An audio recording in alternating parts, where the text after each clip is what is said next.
3, 2, 1. Estamos oficialmente ao vivo. Deixa eu ver se a Fátima já entrou aqui.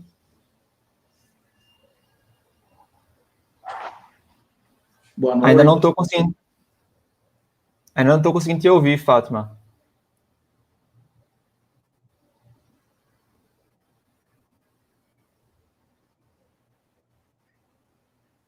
Não, a Fátima não. Eu acho que... Bom, nós já estamos ao vivo aí, então vamos começar. Eu vou pedir para a Fátima sair e entrar novamente, e aí, enquanto isso, dar boa noite para todo mundo, né? Agradecer demais essa parceria aí, Sindilimp, GAK, e também agradecer a todo mundo, todos os participantes que já estão ao vivo aí nos assistindo, tá? A gente já tem bastante gente aqui nos comentários, só para dar uma geral aqui, Mariana, Cristiane, Severo, Luciano, João Oliveira, Eduardo Zago, Daniele, tem um bocado de gente aqui já comentando, dando boa noite. Legal, que bacana. E aí eu queria agradecer muito a esse pessoal estar disponibilizando o seu tempo para aprender, para conhecer mais sobre esse tema que a gente vai falar hoje. E enquanto a Fátima entra, eu estou vendo que ela está entrando aqui já, eu queria dar boa noite a você, Rogério, e agradecer também pela presença. Boa noite, Vinícius. Boa noite a todos que estão nos assistindo aí. Sejam bem-vindos. Eu espero que a gente possa contribuir aí com informação, conteúdo e agregar aí para todos que estão acompanhando a gente aí. Muito obrigado pela participação. A Fátima entrou aqui novamente, eu vou tentar colocar ela para dentro para que ela faça os agradecimentos e dê as considerações também. Fátima, você está nos ouvindo? A gente não está conseguindo te ouvir ainda, Fátima.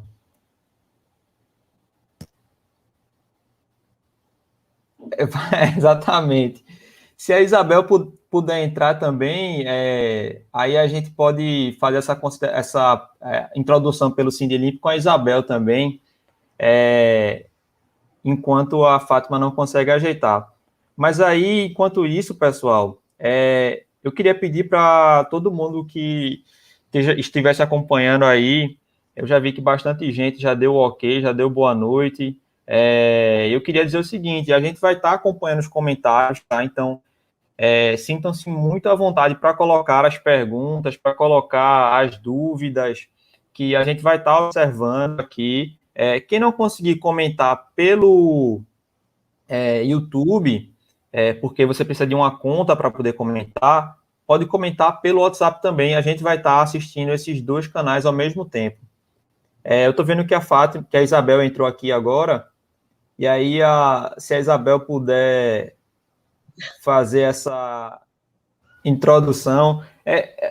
Ao vivo tem dessas coisas, né, Isabel? Especialmente na internet, né? É verdade. Acho que o som dela ficou desligado lá, né? Ela não está conseguindo. Bem, pessoal, eu desejo... Bem, boa noite a todos. Todos sejam muito bem-vindos para essa live que vai ser muito interessante, certo? Para todos vocês da área de saneantes e cosméticos e empresas afins, indústrias afins que trabalham com água, certo? E quero que seja bastante proveitoso para todos. E essa parceria que já vem de alguns anos, né, do Sindilimp com a GAK, cada vez mais a gente possa estar estreitando mais ainda essa nossa parceria, né? E o Sebrae também, o Sebrae é nosso parceiro muito antigo, está sempre conosco em nossos eventos, em nossos cursos, em nossas palestras, e não ia ser agora, né? Nesse momento desse novo normal, né? Agora que a gente só pode se comunicar assim dessa forma, através de lives, que o Sindilimp e o Sebrae não estariam juntos nessa para trazer coisas conteúdas, né? Coisas de relevância para todos vocês, da área da indústria de saneantes e cosméticos e afins, que eu sei que tem outras pessoas de outras áreas também, certo? Então, desejo a todos uma boa palestra, certo? A gente vai estar aberto para estar tirando aqui as dúvidas, vocês podem fazer suas perguntas, ok? Então, acho que é isso. Massa, Isabel. E aí, a gente vai tentar resolver esse probleminha técnico com a Fátima durante a transmissão, e aí, em outro momento, ela pode entrar também novamente para fazer as considerações finais, né? Isso. Bom, é isso, pessoal. Eu vou passar a palavra agora para o Rogério.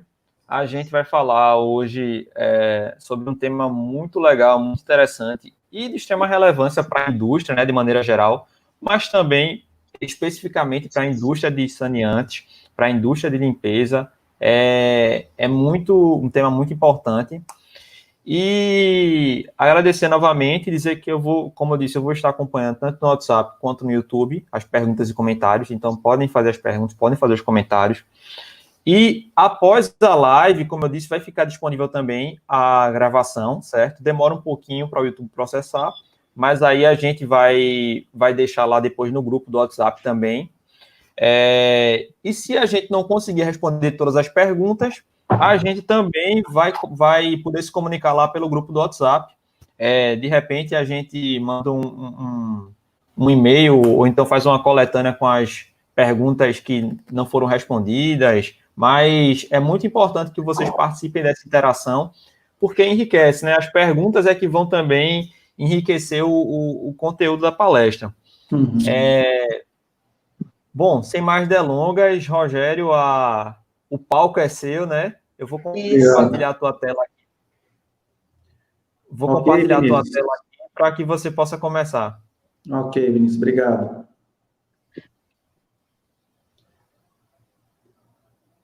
Boa noite, pessoal. Mais uma vez, agradeço aí a participação de todos vocês.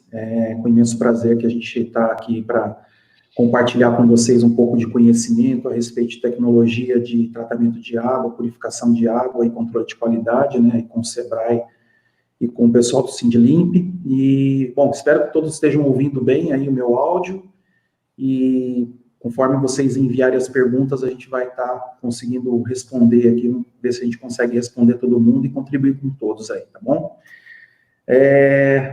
A princípio, eu quero falar um pouco aqui da minha formação profissional, da minha carreira, tá? E depois eu vou falar um pouco também da empresa, da GAK. Eu sou formado em Química Industrial, com atribuições tecnológicas, tá? Tenho 23 anos de experiência aí na parte de purificação de água. Atualmente, eu sou gerente de negócios aqui da divisão de tratamento de água aqui da GAK e analisadores de TOC. E a minha carreira profissional foi construída aí com base em conhecimento de diversas tecnologias de purificação de água, osmose reversa, eletronização, ultrafiltração. Comecei lá na década de 90, tenho aí 47 anos já de idade, então quase metade da vida trabalhando com esse assunto, trabalhando com sistema de validação e qualificação de sistemas farmacêuticos. Bom, sou casado há 24 anos, tenho 2 filhos, e devem estar me assistindo aí, provavelmente, que eles estão com o link aí para assistir também. Eu sou especialista em análise de TOC para água PW e WFI, que são águas para uso farmacêutico, e aqui na GAK, desde que eu entrei aqui na GAK em 2004, eu trabalho com uma equipe aqui de água, aqui a minha equipe, o Eduardo, o Alexandre Gandra. A gente desenvolve junto aí a parte de ETAG e contribuo aí com o desenvolvimento dos projetos, né? Faço visita a clientes da área farmacêutica, cosmética e saneantes. Aí no canto esquerdo da tela, vocês vão ver que tem um QR Code aí que vocês podem salvar o meu contato, tá, pessoal? Então, nesse QR Code, se vocês fotografarem ele, vai ter o meu contato, meu WhatsApp. Vocês podem fazer contato comigo para tirar dúvidas a respeito desse assunto todo aí, que a gente vai discorrer nos próximos slides, tá bom? Então, vamos lá. Bom, queria falar um pouquinho primeiro da GAK e da nossa cultura, né, da nossa filosofia de trabalho. A GAK é uma empresa que tem 64 anos de mercado, 54 anos de fundação. Ela é uma empresa que começou aí na década de 50 com corretagem de grãos, e ao longo dos anos ela se desenvolveu, ela evoluiu muito em tecnologia, em desenvolvimento. Temos várias divisões de negócio hoje na empresa. Temos uma divisão que é equipamentos de laboratório, temos uma divisão de equipamentos agrícola, transporte de cargas e materiais, temos a divisão de tratamento de água, então temos um segmento só para assistência técnica. É uma empresa hoje que temos aproximadamente 120 a 130 funcionários na empresa hoje, e uma empresa pioneira, em 64 anos não é pouca coisa, né? E uma das principais, um dos principais pilares que a gente divulga muito para todos os nossos, tanto os colaboradores, parceiros e clientes, é a nossa cultura organizacional do nosso grupo, que é a visão, né? Nós temos uma visão de sermos reconhecidos como o melhor provedor de soluções nos mercados em que nós atuamos, os valores, que são os pilares da nossa empresa: honestidade, proatividade, versatilidade, a missão do nosso grupo, que é investir constantemente no relacionamento com clientes, no domínio de novas tecnologias, na manutenção de equipes com profissionais capacitados. Nós temos hoje equipes multidisciplinares aqui dentro da empresa, engajados em todos os setores para desenvolver melhores soluções que agregam valores aos nossos clientes e sustentabilidade ao nosso negócio. Temos aí um espírito de equipe muito comprometedor, muito forte, respeito e comprometimento. Então, nós temos uma direção bastante consolidada em torno de todos esses valores e de toda essa visão que eu acabei de relatar para vocês, tá bom? Vamos ver se nós entramos aqui diretamente no assunto. Então, o nosso assunto aqui principal é falar da obtenção da água purificada e o controle de qualidade dessa água, né? Eu sei que vocês que estão nos assistindo aí trabalham hoje com uma regulamentação de como produzir uma água purificada para a produção de saneantes, de cosméticos. Vou falar um pouco aqui também, a gente vai entrar um pouco na parte de água grau farmacêutico, bem lá no finzinho, mas assim, a preocupação hoje que nós temos no mercado é a obtenção, como obter de forma correta e validável uma água para uso no meu produto e como fazer o controle de qualidade dessa água. Então, a principal característica de um processo de obtenção é remover da água de entrada, seja uma água de poço ou de rede, os contaminantes que impeçam o uso pretendido. Qual é esse uso? Pode ser a fabricação de um saneante, pode ser a fabricação de um cosmético, um shampoo, um perfume, ou um produto farmacêutico, tá? Então, o principal objetivo da purificação é remover da água de entrada todos os contaminantes que são indesejáveis no meu processo, ok? Então, quais são essas contaminações? Então, basicamente, nós temos numa água de poço ou numa água de rede, nós temos 3 tipos de contaminantes, tá? O primeiro deles são aqueles contaminantes que são visíveis, que são os sólidos em suspensão, são os contaminantes particulados, aqueles contaminantes que são passíveis de filtração, tá? A segunda linha de contaminação que nós separamos são os sais dissolvidos. Esses sais dissolvidos, eles podem ser os sais inorgânicos, como podem ser componentes orgânicos, tá? E a terceira dimensão de um contaminante na água que é necessário ser removido são os micro-organismos, aqueles micro-organismos que estão vivos ou partículas, muitas vezes de bactérias que estão presentes na água. Então, quando nós pegamos uma água e nós desejamos purificar essa água para produzir um saneante, um cosmético, um produto farmacêutico, esses são os três elementos, as três impurezas principais que nós desejamos tirar dessa água, tá?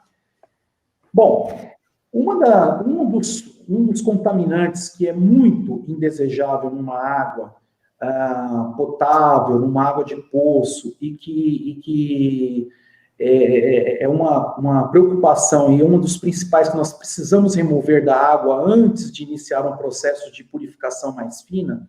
Eu vou falar lá na frente de osmose reversa, eu vou falar de deionização, eu vou falar de eletrolização, é a água com dureza alta, né? Então, o que é uma água com dureza alta? A água dura é uma água que tem uma quantidade muito grande de sal de cálcio e magnésio.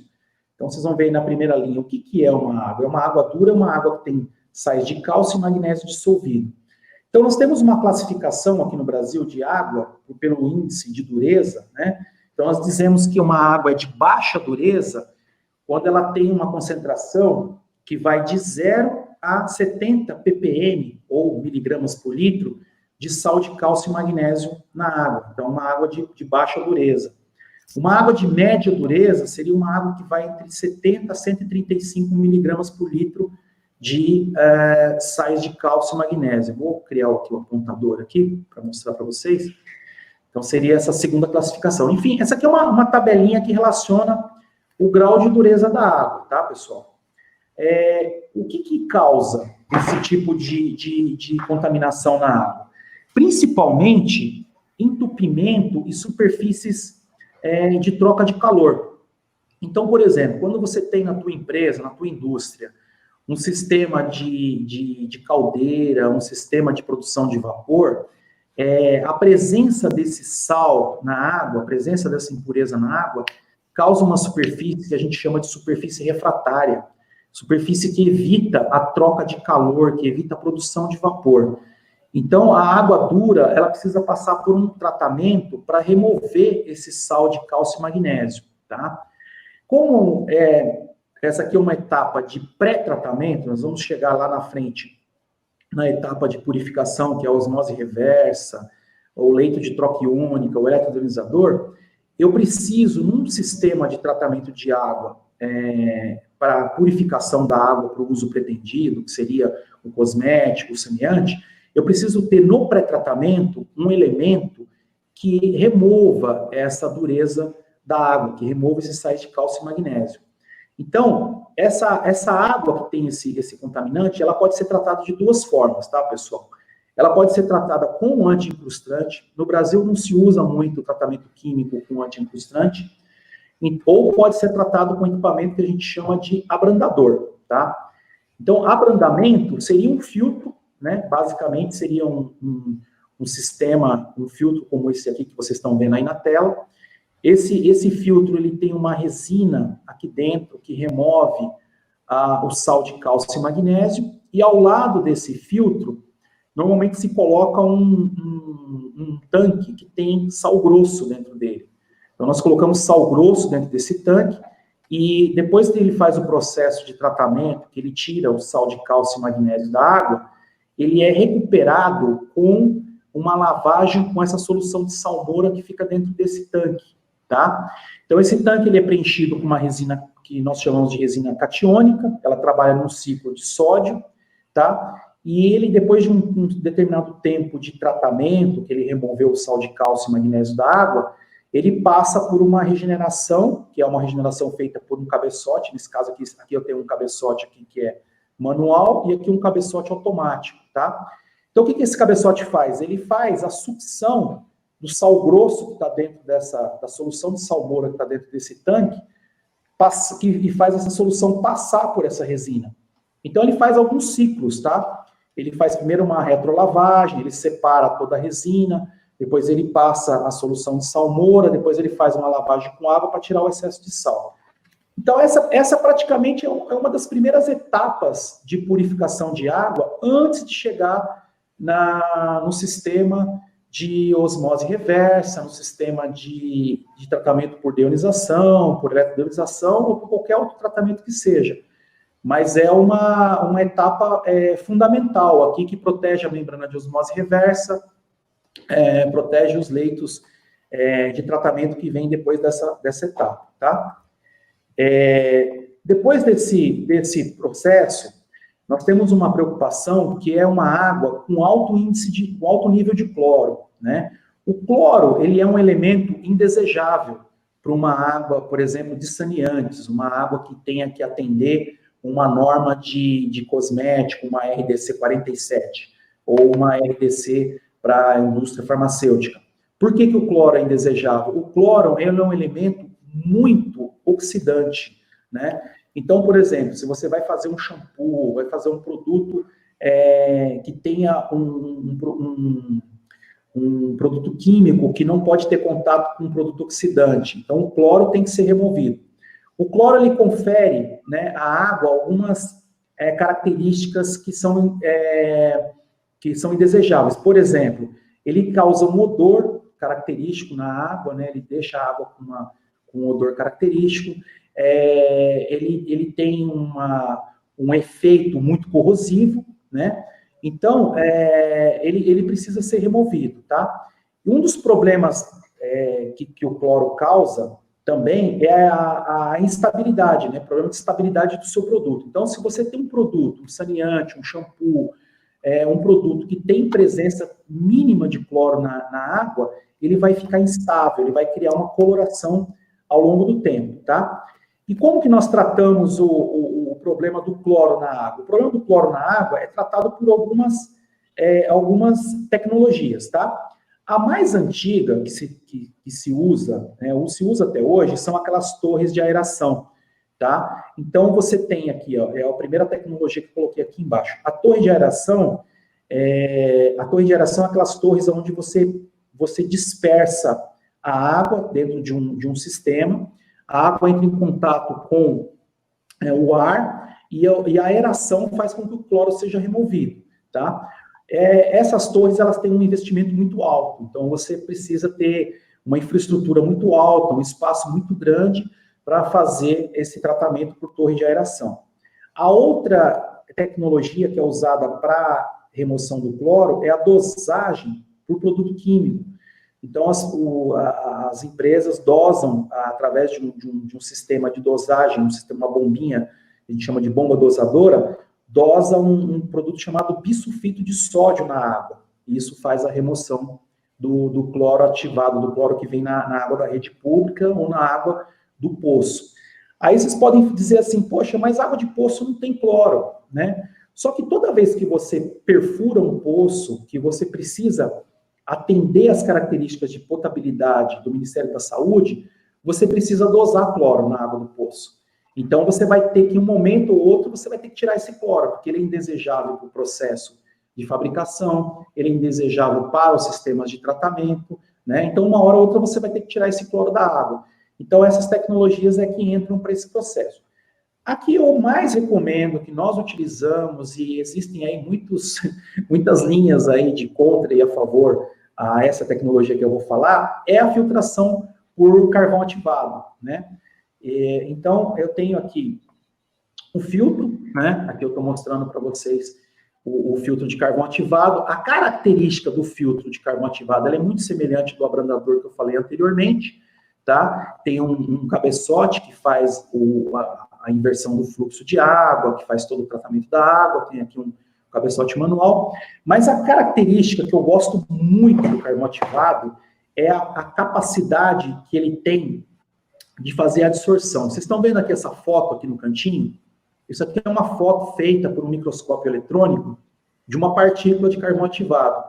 Então dá para ver aqui, tá vendo esses poros grandes que tem aqui no carvão? Ele é um produto muito poroso, tá? Então ele é impregnado, aqui eu coloquei aqui, carvão impregnado com sais de prata. Então nós costumamos fazer, não aqui na empresa, né? Nós compramos um carvão que ele é impregnado com sais de prata para evitar contaminação microbiológica, tá? Então, nessa foto aqui, vocês estão vendo aqui a característica do carvão ativado.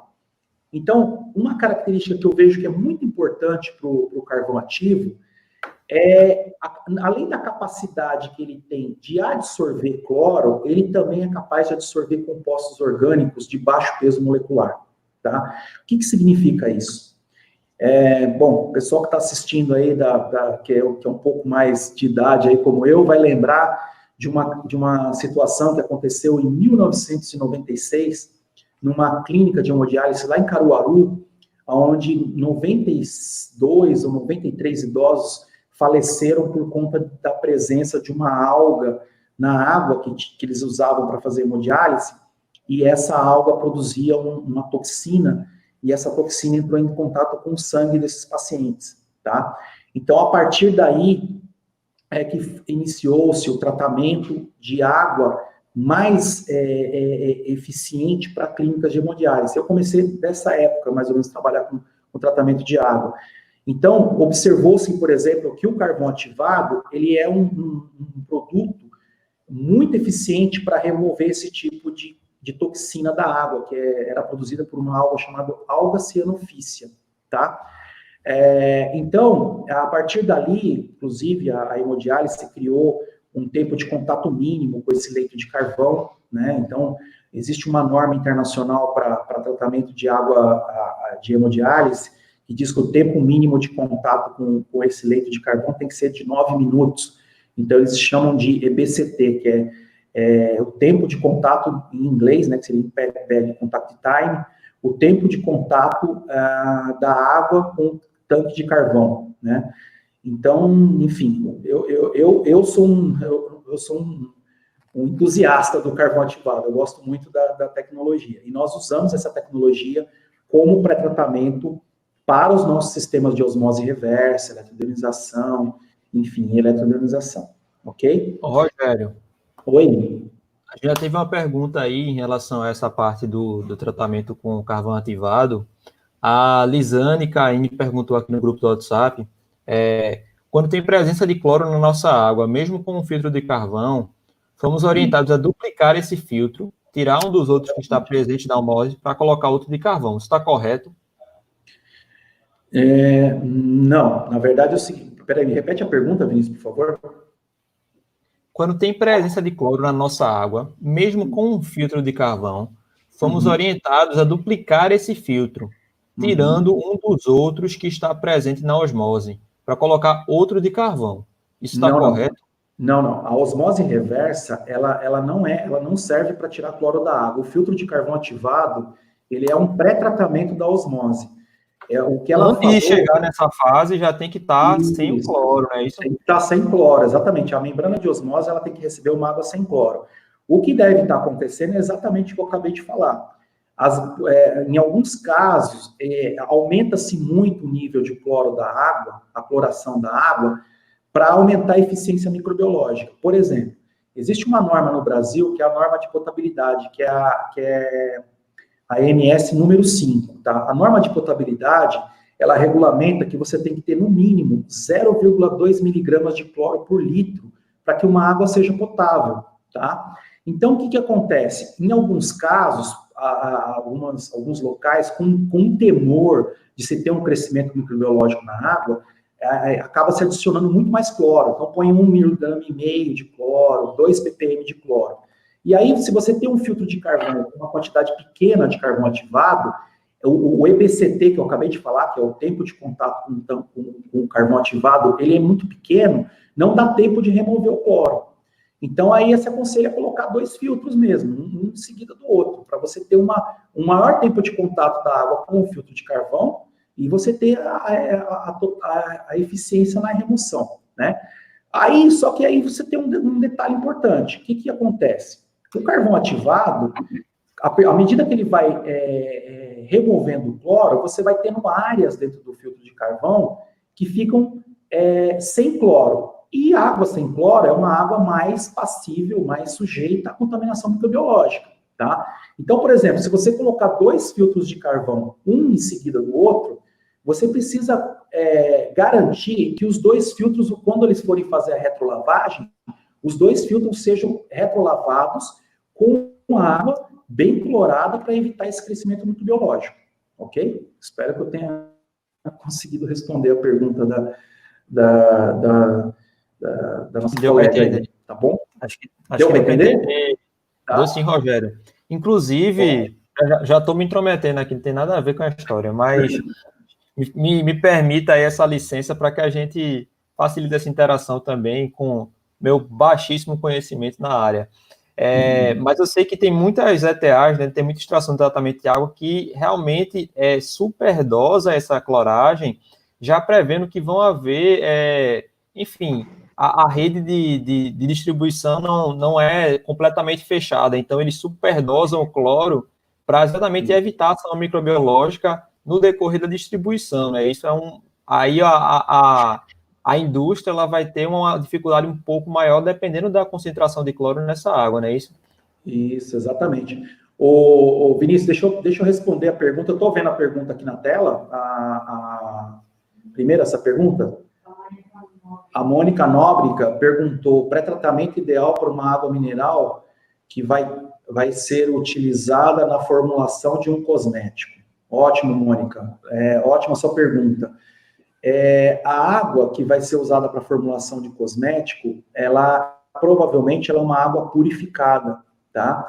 Então, mas antes dela chegar no processo final de purificação, que seria a osmose reversa, que é o mais recomendado, mais para frente eu vou falar um pouquinho da vantagem da osmose e da limitação que os processos de deionização têm em relação à validação, realmente isso que eu acabei de falar, fazer um pré-tratamento com um abrandador para tirar os sais de cálcio e magnésio, para evitar o entupimento de uma membrana de osmose, e fazer a remoção do cloro através de carvão ativado, tá? Então, isso seria um pré-tratamento ideal para um sistema de osmose, porque a osmose, na verdade, ela é para... Nossa, já estou me antecipando um pouco aí, mas na verdade a osmose é para remoção de sais, sal dissolvido. Esses filtros que eu estou falando agora, o carvão ativado e o abrandador, eles são para outras impurezas. O cloro, ele é um composto gasoso, tá? Quando ele entra em contato com a água, com a amônia, ele forma alguns compostos chamados cloramina, dicloramina, e que formam o cloro residual. Então, esses compostos é que o filtro de carvão vai tirar. O sal de cálcio e magnésio, apesar de ser um sal dissolvido, o abrandador ele tem mais afinidade. A resina de troca iônica, carregada com sódio, tem mais afinidade para tirar sal de cálcio e magnésio. E se não tirar antes de chegar na membrana, vai entupir a membrana de osmose. Tá bom? Aí, ainda sobre essa parte do pré-tratamento, né? O Assis Ferreira fez uma pergunta aí. Ótimo. A gente falou de água de distribuição da estação de tratamento, né? Mas para água captada de poço, qual pré-tratamento geralmente deveríamos adotar antes de direcioná-la no sistema de osmose para a fabricação de cosméticos? Boa pergunta, Assis. Vamos lá, boa noite para você. Deixa eu responder a tua pergunta. Água de poço é sempre uma preocupação, tá? Eu vou falar por quê. Primeiro, ela tem que ser clorada. Então, esse nível de cloro, muitas vezes, ele pode ser muito excedido, tá? Coloca-se um ppm e meio até 2 ppm de cloro. Uma outra preocupação que nós temos com água de poço seria a sílica, que está presente na água do poço. Então, tem que dosar a sílica para ver se tem uma quantidade grande que possa entupir uma membrana de osmose. Então, resumindo, nós fazemos abrandamento, tratamento com carvão ativado e, se tiver muita sílica, de repente colocar um sistema anti-incrustante para evitar que a sílica cause entupimento nas membranas de osmose, tá? Mas o básico, se não tiver sílica, o básico é filtração por areia, que é o filtro de mais simples, que é o filtro de partícula. Depois eu tenho filtração, eu tenho o abrandador, e depois eu tenho o declorador, que é o carvão ativado. E por último, o sistema de osmose reversa, tá bom? Mas a água de poço sempre é bom fazer uma análise, né? Para verificar quais são os sais que estão em maior quantidade, para que a gente possa calcular um pré-tratamento ideal para uma membrana de osmose, tá? Ok? Então eu espero que tenha respondido bem a sua pergunta. Ok? Vamos seguir aqui então, pessoal, o próximo passo. Eu acho que aí pré-tratamento, como eu falei, basicamente são esses, abrandador e declorador, que é o sistema de carvão ativado, tá, pessoal? Uma tecnologia bastante interessante que nós utilizamos nos nossos sistemas é a parte de ultrafiltração por fibra oca, tá? Nós trabalhamos com os feixes, com um sistema de ultrafiltração que pode vir no pré-tratamento, dependendo do nível de sais que a gente tem no sistema, ou pode vir também no polimento final, depois de uma osmose, depois de um sistema de eletrolização, para fazer o polimento final da água, tá? O que é a ultrafiltração? A ultrafiltração por fibra são feixes de fibra muito pequenos, tá? São tubos capilares, são centenas de feixes colocados um do lado do outro, e eles têm uma geometria que possibilita uma filtração de 0,01 micron, tá? Isso é muito, muito pequeno, é um poro muito pequeno. Então, é bastante utilizado como pré-tratamento, como também como polimento final de sistemas de purificação de água, tá bom? Aqui eu tenho um exemplo aqui de uma máquina, né? Eu coloquei aqui um um sistema que vocês estão vendo as fibras, tá? Então, considerem que nós temos lá o abrandador, que eu falei para vocês, tem o filtro de carvão ativado. Se for uma água com uma quantidade muito grande de sólidos de suspensão, de colóides, eu posso eventualmente colocar uma máquina como essa aqui para fazer o pré-tratamento da água antes de chegar no sistema de osmose reversa para evitar o entupimento na membrana de osmose. Ou utilizar esse sistema de ultrafiltração como um polimento do processo de osmose reversa para fazer aí uma remoção extraordinária de alguma coisa que eu possa ter passando pela membrana de osmose reversa, tá bom? Aqui é como funciona, tá? Eu não sei se eu vou conseguir passar o vídeo, deixa eu só ver aqui, eu preciso tirar o apontador, eu acho que eu consigo passar o vídeo para vocês de como funciona uma ultrafiltração, tá? Uma ultrafiltração, ela funciona assim, ó. Eu tenho a água bruta entrando, não sei se vocês vão conseguir visualizar aí, aqui a água entrando, e como ela filtra que é uma filtração que a gente chama de filtração tangencial, o fluxo de sais que entra, ou de colóides que entra, micro-organismo numa ultrafiltração, ele é todo direcionado para o concentrado. Então a água sai aqui, isso aqui é o capilar, aqueles feixes que vocês viram na apresentação anterior. Então a água bruta entra de um lado e ela vai filtrando através das paredes. E no final você tem os colóides, os micro-organismos, né, as moléculas grandes no concentrado. Depois vocês vão ver uma animação dessa aqui na parte da osmose reversa, tá? Então, depois de um certo tempo que esse processo acontece, depois de um certo tempo que isso aqui está acontecendo, a parede da ultrafiltração, ela fica impregnada com essa impureza. E aí acontece um processo anterior. Infelizmente, eu não tenho o vídeo do processo anterior para mostrar para vocês. Mas o processo anterior seria uma retrolavagem nessa fibra para tirar esse sal e remover esse sal da parede da fibra. Ok? É um processo que vocês não vão ouvir falar muito em pré-tratamento. O mais convencional, o mais corriqueiro, é realmente o abrandador e o filtro de carvão ativado. Tá? Então, por exemplo, para uma indústria de saneantes, para uma indústria de cosmético, que é o nosso mercado aqui, para atender uma RDC 47, que é uma resolução que regulamenta o processo de produção de água para a indústria de vocês, saneantes e cosméticos, o mais convencional, o mais tradicional, e que eu recomendaria, é trabalhar com filtração por partícula, por fazer o abrandamento da água para tirar sal de cálcio e magnésio, fazer a decloração da água para tirar o cloro ativo e as substâncias orgânicas, e depois entrar com o processo de osmose reversa. Nós não temos no Brasil uma água que me incline a usar um processo, por exemplo, de ultrafiltração no pré-tratamento. Tá? Eu coloquei aqui mais para mostrar para vocês que a tecnologia existe, que nós dominamos essa tecnologia, mas não é algo muito convencional no Brasil. Nós somos abençoados, nós temos uma água muito boa no Brasil em termos de sais, e é muito fácil de tratar a água que nós temos aqui, tá, pessoal? Mas vamos lá. Nós vamos entrar agora na parte que é a remoção de sais, tá? Então, a água para atender a produção de saneantes, a produção de cosméticos, a produção de medicamentos, o que é indesejável nessa água, além dos sais de cálcio e magnésio que eu falei para vocês, e além do cloro, são os sais, né? Ninguém quer ter uma água, eu vou produzir lá um shampoo, onde eu vou adicionar pigmento, onde eu vou adicionar muitas vezes ativo, onde eu vou adicionar espessante. Eu não quero ter sal que possa estar interagindo com essa água, tá? Então, eu preciso tirar todos os sais. Então, nós temos algumas tecnologias para remoção de sais, tá? O que são os sais dissolvidos? A água com sal dissolvido é uma água que...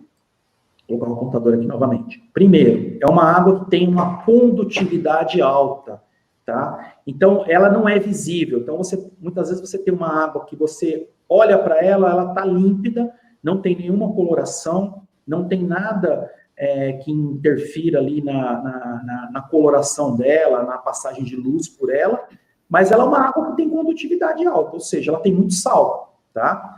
Então, nós temos no Brasil diferentes concentrações de sais para cada região.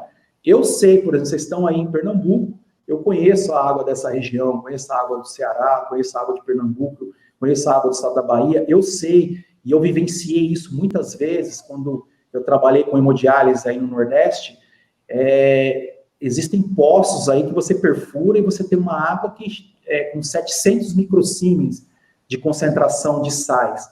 O que significa isso? É uma água muito salobra, tá? Então, existem diferentes concentrações de sais por região. Então, e a concentração de sal também, ela varia em função da época do ano. Então, em época com mais chuva, eu tenho um volume maior de água, tenho um volume maior de precipitação.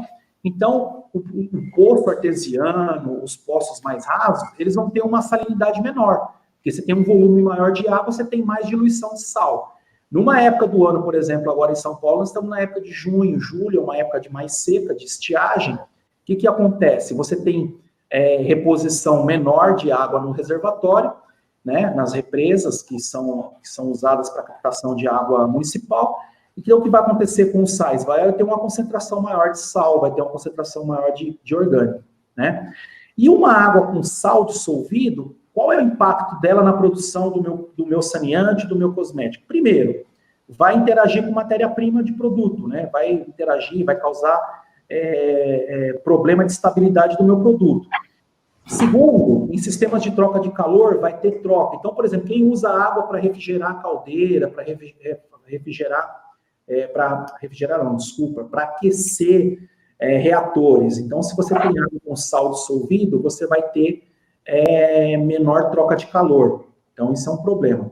E nós temos, basicamente, vocês vão estar vendo no meu slide aqui, basicamente, nós temos duas formas de tirar o sal da água, tá?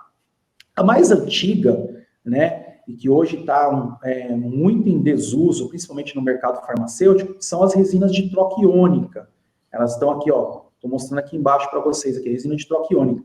A segunda tecnologia, que também já é uma tecnologia bastante antiga, tá, pessoal? A osmose reversa já não é uma novidade no mercado, mas existem as membranas de osmose reversa. Então, eu vou focar aqui, eu vou falar para vocês nessas duas tecnologias aqui, tá?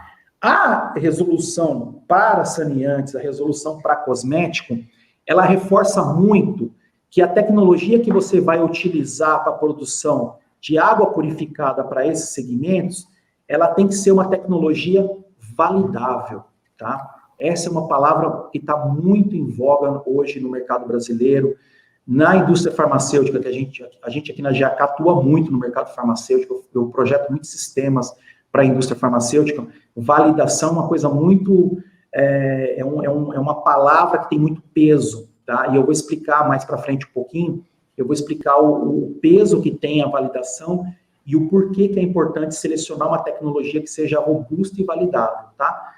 Então, vamos lá, vamos falar dessas duas tecnologias aqui, basicamente. Rogério. Oi, tem perguntas aí? Temos algumas perguntas já antes da gente prosseguir aí. Teve mais uma pergunta ainda, eu acho que sobre essa parte do pré-tratamento, vê só. O Magno, ele perguntou assim, ó, para coloração da água de poço, devemos usar o hipoclorito de cálcio ou de sódio, como tratamento prévio para fins de água adicionada de sais para consumo humano? Certo. A dúvida, como que é o nome dele é? Magno. Magno, vamos lá, respondendo a sua pergunta. A diferença do hipoclorito de sódio e do hipoclorito de cálcio está na concentração de cloro livre que você tem em cada um deles, tá? O hipoclorito de sódio, ele tem uma concentração aproximada de 4 a 5% de cloro livre, e ele vem na forma líquida, tá? E você manipula ele muito facilmente. O hipoclorito de cálcio, ele é um sal que tem aproximadamente 70% de cloro livre. Então, você tem que diluir ele na água, né? E você tem que fazer o controle da dosagem. O que pode acontecer aí no hipoclorito de sódio, de cálcio, desculpa, é você acabar dosando muito cloro livre na água e depois ficar difícil a remoção, né? Porque você está trabalhando com uma concentração muito alta de cloro livre na dosagem que você está fazendo. Mas independente, aí eu acho que o mais convencional é o hipoclorito de sódio, e é até o mais fácil de você manipular, de você conseguir no mercado, de você usar. Eu, particularmente, não tenho experiência com hipoclorito de cálcio, tá? E existem até os cloradores, né? As máquinas que produzem o cloro e tal, que fazem a adição do...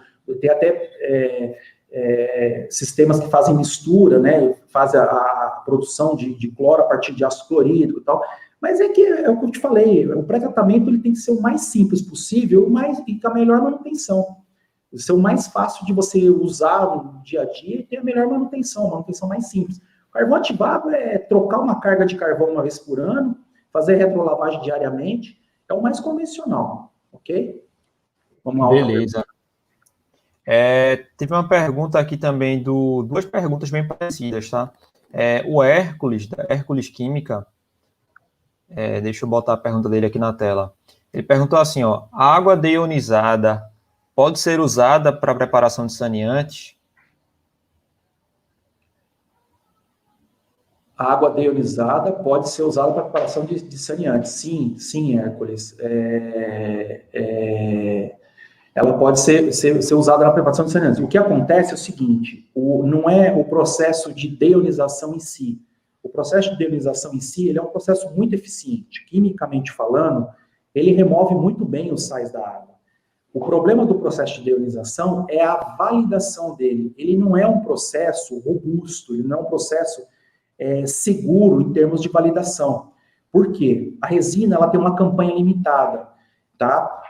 Quando eu falo de validação, eu tenho que ter precisão, eu tenho que saber exatamente quanto tempo vai levar, qual vai ser a campanha, em quanto tempo eu vou conseguir produzir água, que volume de água que eu vou conseguir produzir. Então, por exemplo, quando você prepara um sistema de deionização, você tem ali no primeiro momento, no primeiro meses de uso, eu tenho uma campanha, eu consigo ter 2.000 litros de água tratada. Depois de algumas regenerações, depois de que você passa a água, você faz algumas regenerações com soda cáustica, com ácido clorídrico naquele processo, essa campanha vai reduzindo, você já não produz mais 2.000 litros, você produz 1.800, 1.700, e validação é justamente isso, validação é você ter garantia de robustez, e validação ela é ao longo do tempo. Eu estou já dando assunto que eu vou falar lá na frente, mas validação é robustez ao longo do tempo. Eu consigo ter a mesma quantidade de água, passando a mesma quantidade de produto químico durante um determinado tempo? Não. Eu não conheço, gente, eu trabalho, como eu falei para você, trabalho há mais de 23 anos com água purificada, eu não conheço ninguém nunca chegou ninguém para falar, eu consegui validar meu deionizador, ele está validado. Entendeu? Ao longo dos anos, eu tenho X meses e eu consigo ter exatamente essa campanha, tá? Aí a Sueli também fez uma pergunta parecida, mas ela já foi contemplada, né? A água deionizada prejudica a formulação de colônias? Vamos lá. Eu vou responder para a Sueli, não tem problema. Sueli, como eu falei agora, quimicamente, ela não prejudica. Mas a água deionizada, ela é tão boa quimicamente como uma água de um outro processo, como osmose reversa. Isso em termos químicos, tá? Microbiologicamente, ela é mais arriscada. O deionizador não remove bactérias. Aí vocês podem dizer assim, mas se eu colocar um ultravioleta, se eu colocar um sistema de ozônio, alguma coisa assim, são paliativos. A resina de troca iônica, por si só, ela é um leito de proliferação de micro-organismos, é um leito orgânico. Você tem resinas muito pequenas ali, enfim, tá? Quimicamente, ela não prejudica. O problema está na hora de você validar a máquina. Você ter protocolos confiáveis, documentos confiáveis, apresentar para uma auditoria ou para uma empresa para quem vocês estão terceirizando o produto de vocês, tá? Que essa máquina tem confiança, ela é validada ao longo do tempo, ela dá confiabilidade na qualidade da água, no tempo de uso, na manutenção. Os deionizadores não têm essa característica, ok? Perfeito.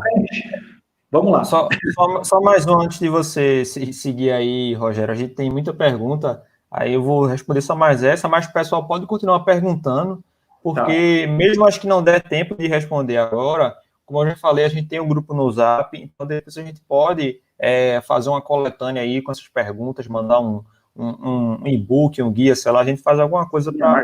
A Marcela está acompanhando aqui com a gente e realmente a gente pode responder todas essas perguntas depois sem problema. Aí, só para a gente, antes da gente passar, teve uma pergunta aqui da Simone. Condutividade alta, além de sazonalidade, podemos atribuir outras causas? Acho que ela estava se referindo à concentração de sais, né, que você estava falando antes. Sim, condutividade alta, aí depende da tecnologia que ela está utilizando, tá? Existe um diagnóstico específico para cada tecnologia. Por exemplo, se for para um deionizador, eu vou ter que verificar, por exemplo, tempo de uso das resinas, processo de regeneração das resinas, concentração dos regenerantes. Se for uma osmose reversa, qualidade das membranas, como foi montado o processo de osmose, existe uma configuração ideal para uma osmose reversa funcionar bem para determinados tipos de água, entendeu? Então, depende de cada tecnologia, tá? Mas é a ineficiência do processo, né? Qualquer um desses daí é a ineficiência do processo. E a condutividade alta, ela é indesejável dentro do processo de validação. Quando que aconteceu essa condutividade alta?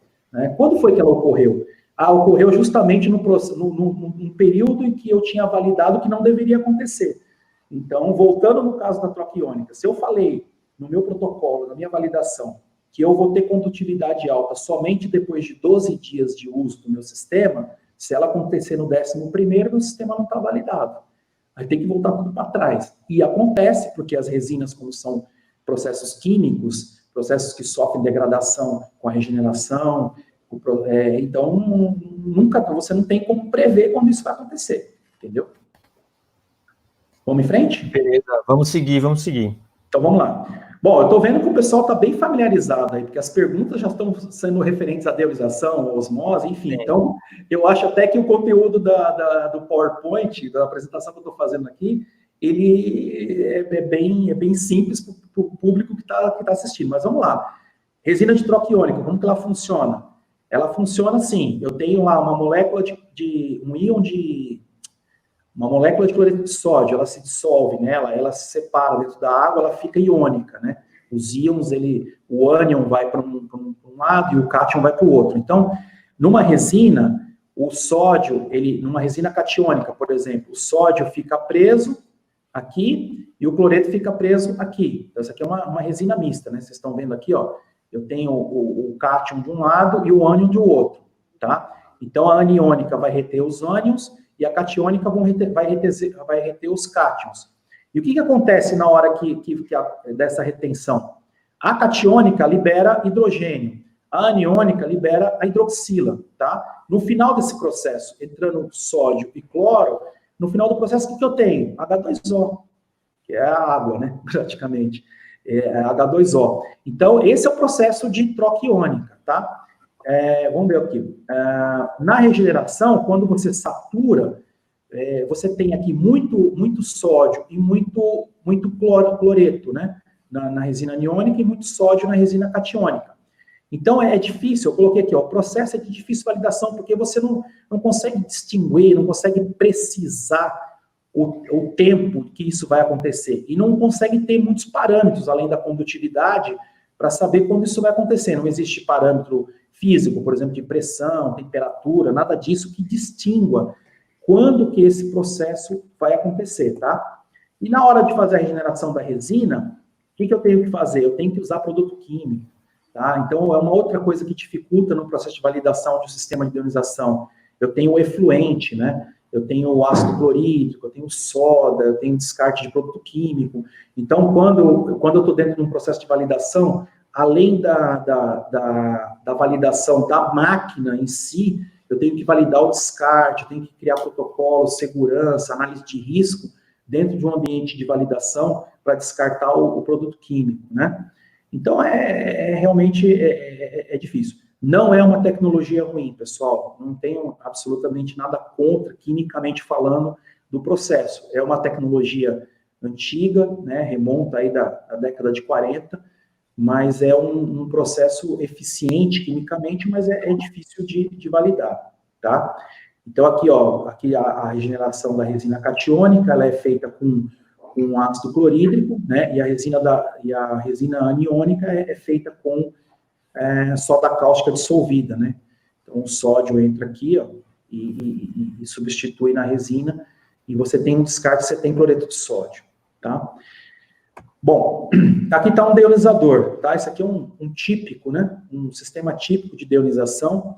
Então, como as boas práticas hoje das normas da RDC 47, da RDC 301, que é farmacêutica, as legislações hoje de boas práticas de fabricação e de sistemas de purificação de água recomendam muito, fazem muita menção à sanitização com água quente, limpeza com água quente.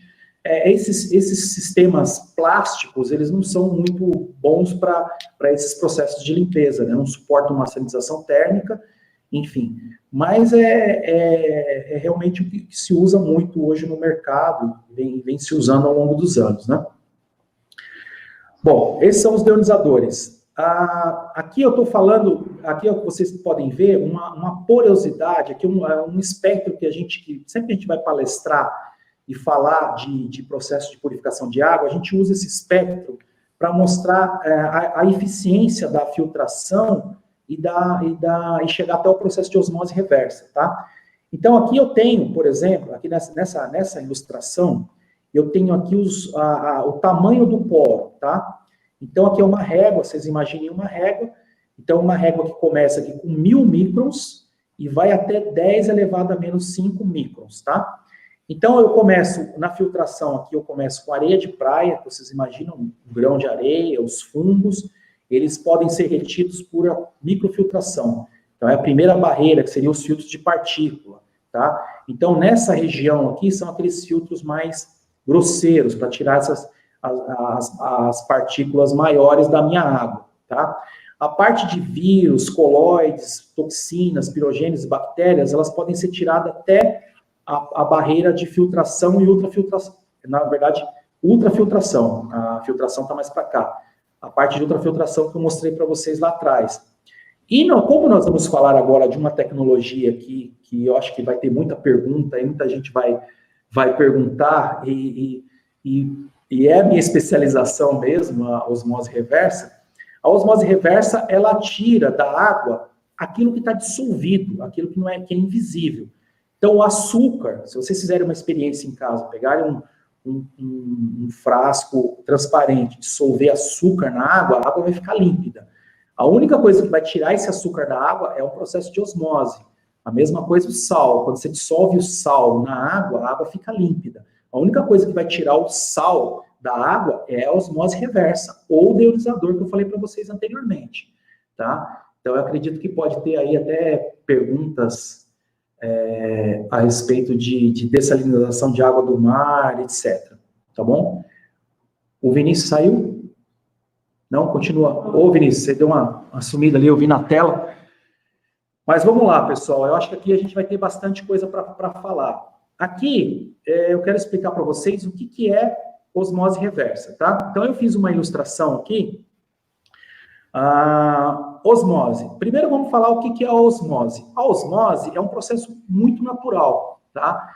Acontece na natureza, acontece quando você entra na água do mar, é um processo muito natural. Então, a osmose natural, você tem uma membrana que ela é semipermeável, eu tenho ela separando um volume de água pura de um volume de água salgada. Naturalmente, o que vai acontecer? No processo natural, a água que é mais pura, ela vai permear pela membrana e vai diluir a água salgada, a água salobra. Nesse processo, essa variação de volume, ela cria uma coisa chamada pressão osmótica, nesse volume do lado esquerdo da água, tá? Quando nós fazemos a osmose reversa ou osmose inversa, né? Algumas pessoas falam em osmose inversa também. Nós pegamos uma água que nós desejamos tratar e nós aplicamos uma pressão nessa água que é contrária a essa pressão osmótica e fazemos essa água mais concentrada de sal, passar por uma membrana e se transformar numa água mais purificada, tá? Então, esse é o processo de osmose reversa ou osmose inversa. é pegar uma água salgada, uma água potável, uma água salobra e fazê-la passar por uma membrana e se transformar numa água doce, tá, pessoal? É um processo conhecido também, antigo, é um processo que tem muita eficiência, tanto físico-química como microbiológica, porque a membrana não deixa passar micro-organismo, é um processo que tem boa eficiência de remoção de sal, mas assim, não remove 100% do sal, tá, pessoal? É um processo que tira em torno de 90% do sal da água. Então, se você vai produzir um saneante, um cosmético, um produto onde é necessário uma água com uma condutividade muito baixa, o ideal é combinar a osmose inversa, a osmose reversa, com outro processo. Aí você pode usar o deionizador para fazer a combinação de osmose com deionizador. Então, você tem um processo químico e um processo físico-químico para retirar sal da água.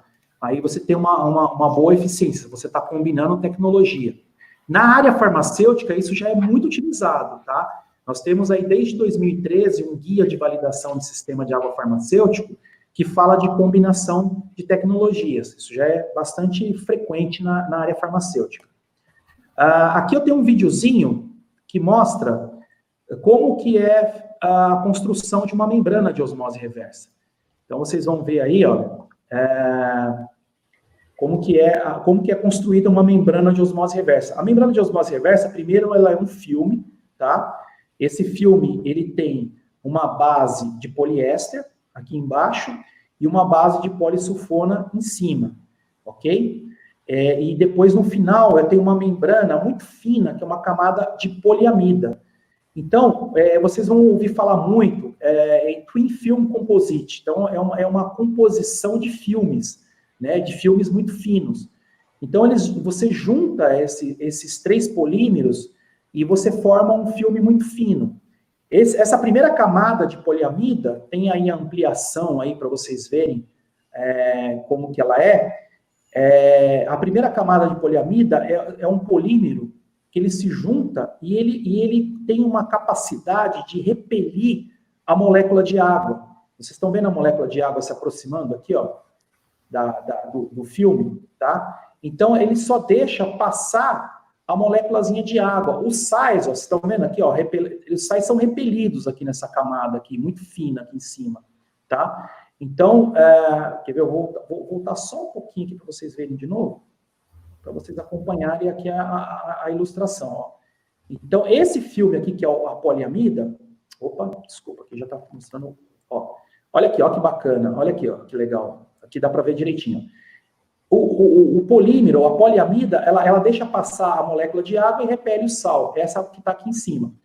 Só que o que acontece? Você não consegue passar um volume muito grande de água num espaço muito pequeno. Então, o que a gente faz? Eu vou pausar aqui, a gente enrola isso daqui num tubo para fazer uma membrana. Então, o que a gente faz para poder passar um volume grande de água numa área muito pequena? A gente faz várias camadas de filmes, de poliamida, polissulfona, enrola num tubo que a gente chama de permeador. Então, a água entra por aqui, ela vai percorrer toda a superfície, né, são várias camadas, então ela vai percorrer todas as camadas de água e vai sair a água purificada no tubo permeador. Então, agora, ó, vocês vão ver que vai ter o enrolamento, olha, tá vendo aqui, ó? Para quê? Para que a gente possa ter um melhor aproveitamento de área. Então, eu pego um filme bem grande, enrolo ele, fecho e formo a membrana de osmose reversa, tá? Então, essa é a famigerada membrana de osmose reversa. Até eu estava comentando com um colega hoje aqui na GAK, por que o pessoal fazia limpeza química em membrana? Porque no passado, as membranas de osmose, elas eram muito caras, né? Então, tinha que se ter um cuidado muito grande com esse material, com esse elemento, porque realmente a troca desse elemento era muito cara, né? Hoje está muito mais acessível, então a gente não faz mais limpeza química, ficar colocando produto químico, a gente faz a substituição. Aí o vídeo continuando, tá vendo? Aqui a água passando pela membrana, ó a água pura permeando, tá vendo? Ela permeia a poliamida, ó. Olha permeando a poliamida aqui, percorrendo aqui dentro, tá vendo? Depois que ela percorre toda essa circunferência, a água tratada sai aqui embaixo. E aqui do lado você tem água rejeitada. Então aqui eu tenho um banco de membranas aí, ó, que é um dessalinizador grande, ó, com várias membranas colocadas lá dentro. Essa é uma planta de dessalinização, para tirar sal aí até da água do mar, né? Então eu coloco várias, olha aqui, ó, tem uma membrana aqui, tem uma membrana aqui, e cada vaso desse aqui tem 2 membranas. Então aqui a água bruta entrando aqui, vai percorrer toda a circunferência, a água permeada vai passar aqui no meio, a água tratada, e a água rejeitada vai para o final do processo, ela é jogada fora, ela é descartada ou recuperada para uma situação menos nobre, por exemplo, irrigação, lavagem, enfim, porque a água rejeitada que está saindo aqui está com todos os sais da água de entrada, só que mais concentrado, né? Ok? Então, essa aqui é uma estrutura de osmose reversa. Ok? Essa é uma máquina, tá, gente? Essa é uma máquina nossa, uma máquina típica que nós fabricamos aqui na GAK. Então, eu tenho, ó, para vocês verem como dá para entender bem tudo que eu falei até agora. Eu tenho uma filtração por areia, eu tenho um abrandador, e eu tenho aqui o filtro de carvão ativado. E aqui atrás estão as membranas de osmose. Eu tenho um painel aqui que controla a pressão, controla o fluxo de entrada e saída, a condutividade da água de entrada e saída, todo um painel monitorando a qualidade de água, tá? É uma máquina que atende bem a RDC 47, as boas práticas, porque você consegue validar bem. É um processo robusto, é um processo documentado, é um processo que você consegue, ao longo do tempo, avaliar corretamente a evolução da qualidade da água, a água de entrada, as pressões, os fluxos, consegue antecipadamente prever a troca de uma membrana, conforme vai aumentando a pressão, o diferencial de pressão entre as membranas. Então, por isso que eu digo, é um processo mais simples e é um processo documentado que pode ser validado com mais tranquilidade, tá? Ok? Tem mais perguntas aí? Não? Tranquilo? Tá. O tempo está indo embora, né? Temos algumas perguntas, sim, Rogério. Deixa eu ver só aqui com... acho que a gente já pode trazer agora nesse momento. Só um instante. Cadê? A gente teve um aqui já, o pessoal estava perguntando ainda sobre a periodicidade, ainda sobre o pré-tratamento, tá? A periodicidade de troca de elementos, deixa eu botar ela na tela. A periodicidade de troca de elementos do pré-tratamento são definidos para cada sistema de tratamento da água ou há uma periodicidade padrão? Não, o Rodolfo está fazendo essa pergunta. Não, Rodolfo, não existe uma periodicidade padrão, tá? O que existe é você fazer um controle, nós chamamos de normalização, tá? É muito importante, por exemplo, no abrandador, uma verificação da dureza de entrada e a dureza de saída da água, para ver quanto, porque depende do volume de água que você usa, depende da concentração de cálcio e magnésio que está entrando na água diariamente. O filtro de cloro vai depender da concentração de cloro que está entrando diariamente, o volume de água que se usa. Então, não existe um padrão, tá? Troca-se a X tempo, X meses. Isso varia de planta para planta. Se uma planta for uma planta grande, com consumo alto de água, e a água de entrada tem muito cloro, muito sal, de cálcio e magnésio, a troca é mais frequente. Então, isso é analisado caso a caso, mas não existe um valor padrão, tá? Tem que trocar em X meses, tá? Isso não tem uma tabela para isso, ok? Beleza. Vamos lá, vamos em frente? Tem mais alguma? Só mais um aqui antes de você prosseguir. Então, aí só para frente a tudo isso que você falou, né, do pré-tratamento e do tratamento, já, o Luiz perguntou, carvão ativado e osmose reversa associado, consigo um agapradão para cosméticos?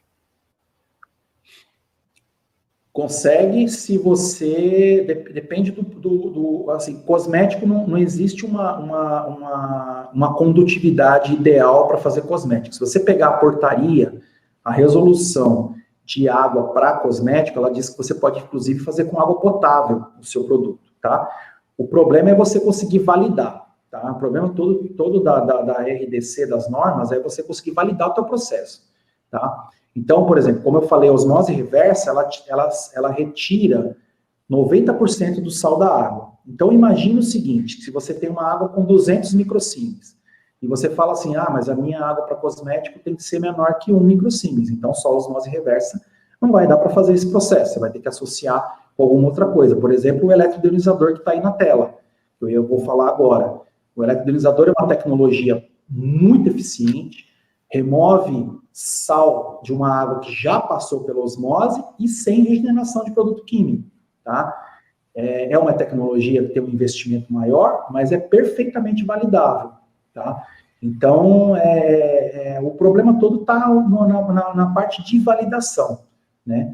Então, o carvão ativado e osmose, ok, você tira o cloro e passa por uma osmose, mas você tirou só 90% do sal. Se era uma água que vai ficar variando entre 100 e 200 microsiemens, vai chegar um momento que essa água não vai estar boa para uso.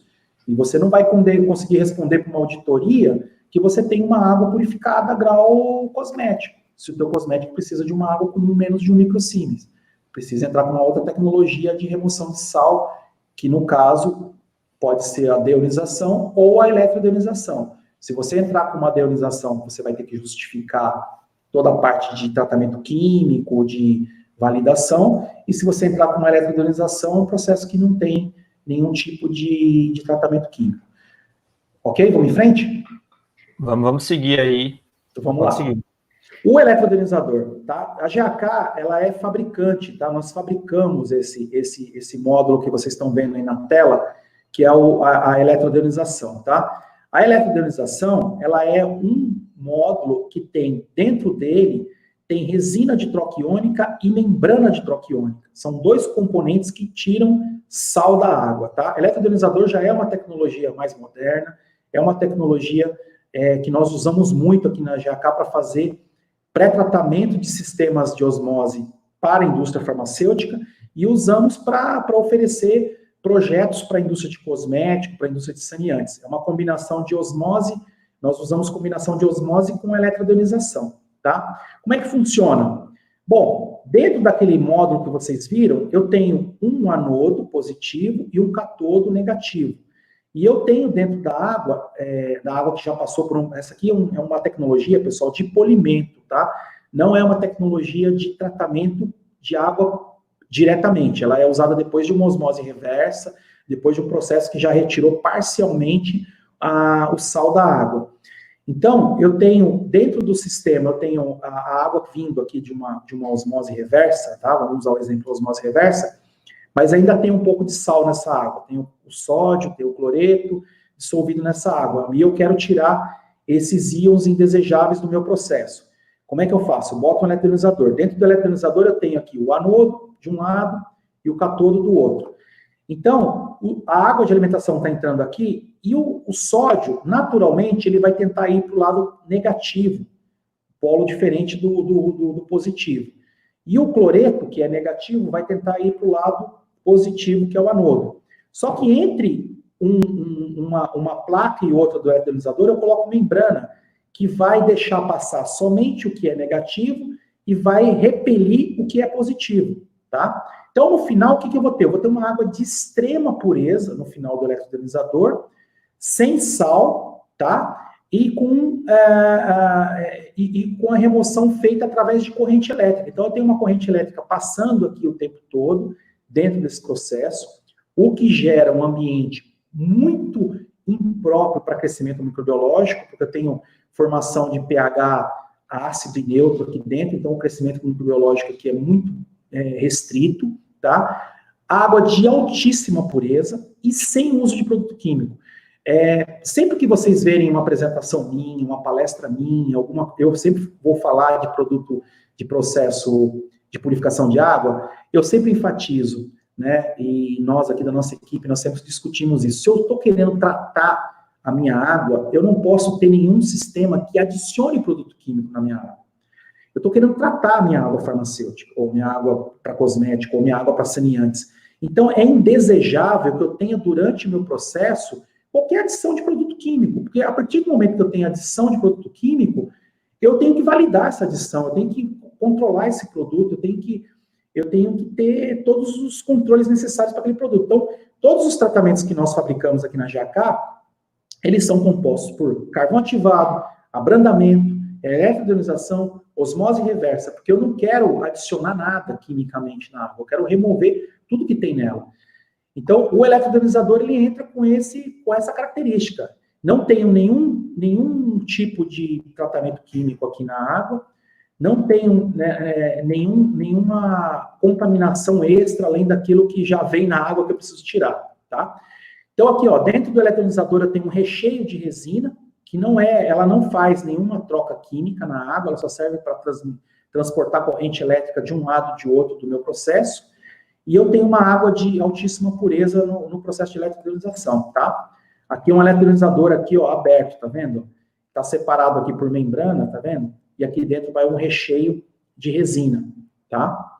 Então, esse é o eletroionizador, tá? Pessoal, até aqui, nós falamos de abrandamento, falamos de decloração, osmose reversa e eletroionização. Com essas 4 tecnologias, eu tenho a composição, eu tenho um sistema para produzir água para cosmético, para saneantes e até mesmo para a indústria farmacêutica, tá? Quando eu falo de indústria farmacêutica, aí existe um guia que fala como que a máquina tem que ser construída. Então, aí eu tenho que ainda, depois de todo esse processo, eu teria que colocar um sistema construído em aço inox, com sanitização térmica, para atender o mercado farmacêutico. Mas até aqui eu estou muito bem atendido para uma empresa que vai produzir um cosmético, que vai produzir um saneante, tá? Então, essa aqui é a parte de produção de água, de geração de água, tá? No Brasil, nós temos algumas normas, tá? Para construção e para validação de sistemas de água para esses usos que eu falei para vocês, cosméticos, saneantes, indústria farmacêutica, hemodiálise e afins. Então, uma das normas mais conhecidas, que todo mundo conhece e que vai procurar, é a farmacopeia brasileira, porque ela dá a qualidade de água que é usada para cosmético, fala que é uma água purificada. Água purificada é uma água com menos de 1 microsiemens, tá? Nós temos aí o Diário Oficial que publica as resoluções, então nós temos a RDC 47 para saneantes, temos a RDC 301 para a indústria farmacêutica, né? Temos o guia de qualidade para sistemas de purificação de água para uso farmacêutico. Esse guia aqui, ele diz como que tem que ser construído um sistema de água para uso farmacêutico, tá? E outras normas, essas aqui são normas internacionais, que eu não vou entrar no mérito da questão, mas basicamente são essas as normas que eu tenho para validação de sistemas de água, tá? Bom, falando de validação, o que é uma validação? A RDC 47, ela fala muito de validação, né? Ela fala que os sistemas têm que ser validados. A norma para cosmético também. Você pode selecionar qualquer equipamento, desde que seja validado. E validação é uma palavra que tem muito peso. Então, quando eu falo de validação, qual é a característica de uma validação? Primeiro, o processo para ele ser validado, para ele ser validável, a máquina em si, a tecnologia em si, para ser validada, ela precisa ser robusta e dar qualidade contínua de água, tá? Então, vamos lá. O que é um processo que dá uso contínuo de água, que dá qualidade de água de uso contínuo? É um processo que eu consiga mensurar, que eu consiga medir a qualidade de entrada e, baseado naquela qualidade de entrada, eu sei exatamente quanto eu vou ter de saída durante um determinado tempo, tá? Então, por exemplo, a osmose tem essa característica, a destilação tem essa característica, a eletrodionização tem essa característica, o deionizador não tem essa característica. Documentável ao longo do tempo. Então, o processo em si, ele tem que ser documentável. Então, eu tenho que colocar determinados critérios de aceitação, eu tenho que colocar determinados critérios de validação e o sistema tem que obedecer aqueles critérios escritos. Por exemplo, eu tenho que dizer assim no meu protocolo, no meu documento, olha, para uma água de tantos microsiemens, a máquina vai estar operando por X tempo e eu vou ter uma água com tal qualidade, né? Então, o processo de osmose tem essa característica. Então, e as normas que falam de validação, elas enfatizam muito isso aqui, ó. Elas enfatizam muito processos térmicos, processos que aceitem a limpeza através de água quente. Então, esse guia que eu estou falando aqui em cima, o farmacêutico, a RDC 47 também, as indústrias, de um modo geral, estão adotando, nos últimos anos, os processos de limpeza com água quente. Não gera resíduo, é ambientalmente mais seguro, você não está descartando produto químico na natureza, é mais seguro na operação e é mais eficiente em termos de microbiologia. Então, existe uma tendência muito grande, existe uma harmonização muito grande entre as indústrias farmacêuticas, indústrias veterinárias farmacêuticas, indústrias de cosméticos, grandes indústrias de cosméticos. Existe uma harmonização muito grande desse pessoal em torno dessa parte de limpeza dos sistemas com água quente, com água aquecida. Aí, para se limpar com água aquecida, você precisa ter um processo sanitário, uma máquina de aço inoxidável, com uma resistência para gerar essa água quente, tem que ter vapor no local, muitas vezes, para gerar água aquecida, tá? Mas é uma tendência de mercado, tá? A gente vê, hoje na indústria farmacêutica, não se fala em outro processo que não seja o térmico para limpeza de distribuição de água, para limpeza do sistema de fornecimento de geração de água purificada, ok? Bom, outra coisa que tem que ter muito cuidado, que a RDC 47 destaca bem esse assunto, quando você faz a armazenagem de uma água purificada, como eu falei para vocês anteriormente, toda vez que você tira todos os sais da água, você tira o cloro, você tirou os sais de cálcio e magnésio, o que acontece? Essa água fica totalmente desprotegida, ela está muito suscetível à contaminação microbiológica. Então, se vai existir uma estocagem, essa estocagem da água, ela tem que ser muito controlada, tá? Então, as empresas que utilizam estocagem de água, elas têm que trabalhar com ultravioleta, trabalhar com recirculação, o sistema tem que estar o tempo todo recirculando. Eu deveria ter colocado aqui alguma coisa para vocês verem aqui a recirculação. Mas o controle aqui tem que ser muito, muito forte para quem trabalha com armazenagem. Por que eu estou dizendo quem trabalha com armazenagem? Nós, aqui na GAK, de alguns anos para cá, cerca de 6 a 8 anos, mais ou menos, nós temos trabalhado com um sistema que nós chamamos de Direct Feed Always Pure. O que é isso? Nós não temos mais estocagem, principalmente na indústria farmacêutica, nós fazemos a purificação da água e nós distribuímos a água diretamente nos pontos de uso. Então, nós construímos uma tubulação sanitária de aço inox 16L, a máquina produz a água, trata a água, faz o controle da qualidade da água e distribui diretamente nos pontos de uso. Então, eu não tenho que ter risco com armazenagem, com estocagem, com recirculação. Então, nos últimos 2 ou 3 anos, nós fizemos mais de 30 projetos na área farmacêutica com essa tecnologia, com foco nessa tecnologia, que é a distribuição direta sem estocagem. Muito mais simples de validar, muito mais simples de controlar e muito mais eficiente em termos de qualidade de água, tá?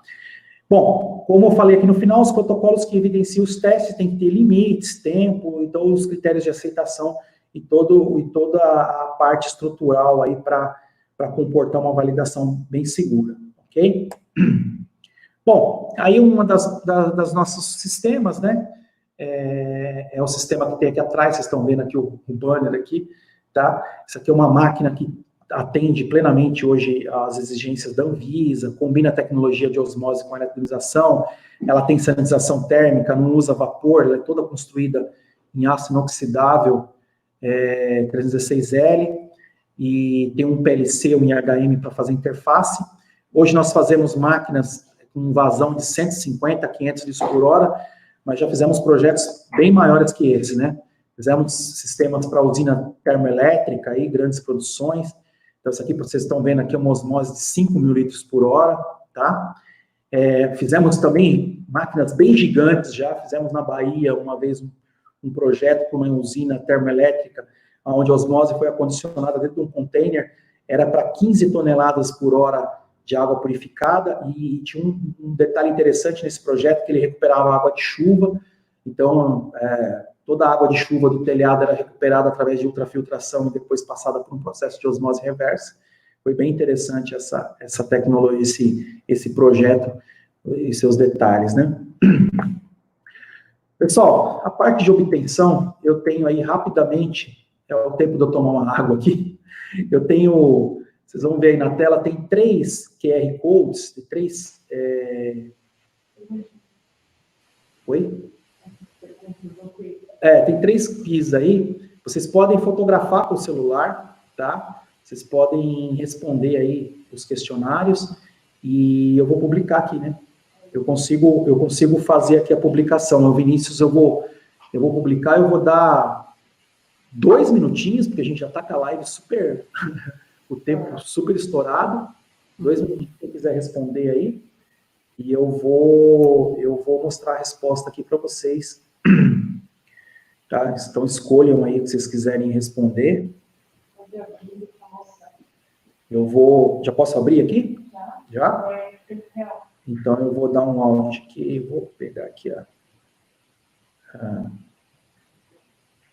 eu acho que eu não vou conseguir, não.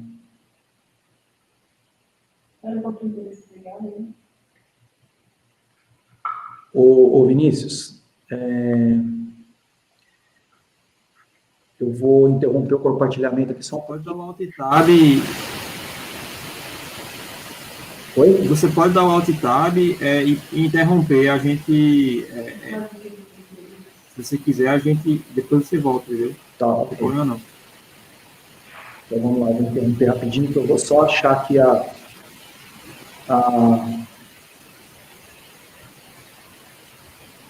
onde que está aqui. Ó, bastante, o pessoal já tá respondendo aí. Eu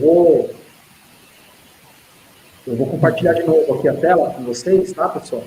Deixa eu só falar para o Vinícius colocar aqui para vocês. A gente teve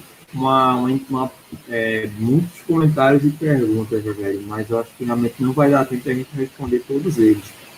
Mas aí, como a Marcela até já está no grupo lá também do WhatsApp, então a gente combina, depois a gente faz um compilado aí dessas perguntas mesmo e manda Ô, Vinícius, você tá vendo aí? Você consegue compartilhar aí, pessoal? Eu vou mostrar para vocês aí a resposta do quiz bem rapidinho aí, tá? Conseguiu compartilhar aí, Vinícius? Estou vendo aqui, mas está uma tela preta aqui para mim. Você já está, né? Aí, ó. Vamos ver se o pessoal acertou aqui, olha. Quando eu perguntei o que significava dura, as pessoas responderam, 80% das pessoas responderam insight. Não foi ainda na tela, Vinícius? Tá aparecendo uma tela preta aqui para mim. Você pode tentar compartilhar de novo? Posso. Eu vou dar o stop aqui. Vou compartilhar de novo. Tela inteira. Espera só um minutinho. Deixa eu só ver se está certo aqui.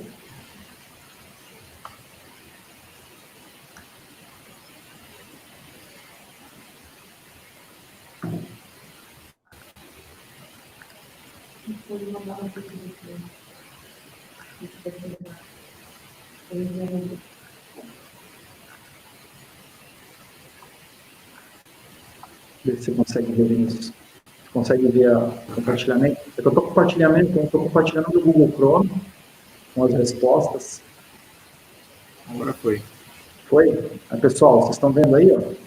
Vocês que responderam aí agora o questionário, olha, pergunta número 1, 67% das pessoas que responderam aqui, ó, essa resposta não está errada, tá, pessoal? Realmente, o abradador, ele tira, quando eu falo sais de cálcio e magnésio, estou falando de vários sais, né?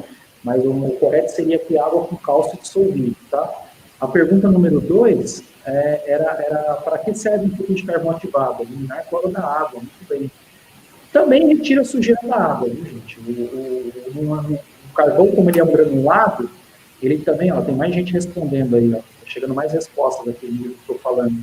O carvão granulado também, como ele é poroso, ele também tira a sujidade da água. Pergunta número 3 que eu fiz, sim, por corrente elétrica, muito bem. O eletroionizador é regenerado por corrente elétrica. Também não são regenerados, não são regenerados com produto químico, mas o mais correto é a resposta sim, por corrente elétrica, tá, pessoal? Obrigado aí pela participação.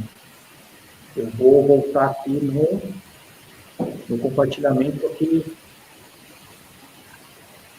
Vou voltar para a apresentação, tá, Vinícius? Beleza. E uma pergunta aqui, enquanto tu está carregando aqui para mim, o Wagner fez uma pergunta, duas perguntas interessantes aqui, ó. O uso de ozônio para sanitização é uma solução eficaz? Foi uma pergunta para me ver o nome do produto, de ozônio, né? Ozônio. Ozônio. O Wagner, o Wagner, eu acho que inclusive está no meu LinkedIn. Esse nome é bem conhecido, eu acho que ele é meu seguidor no LinkedIn. O Wagner, o ozônio, ele é um produto eficiente para sanitização, tá? O ozônio é extremamente oxidante, é um gás muito bom para sanitização de sistemas farmacêuticos, tá? Ele é extremamente agressivo para carvão ativado, resina de troca iônica, membrana de osmose, tá?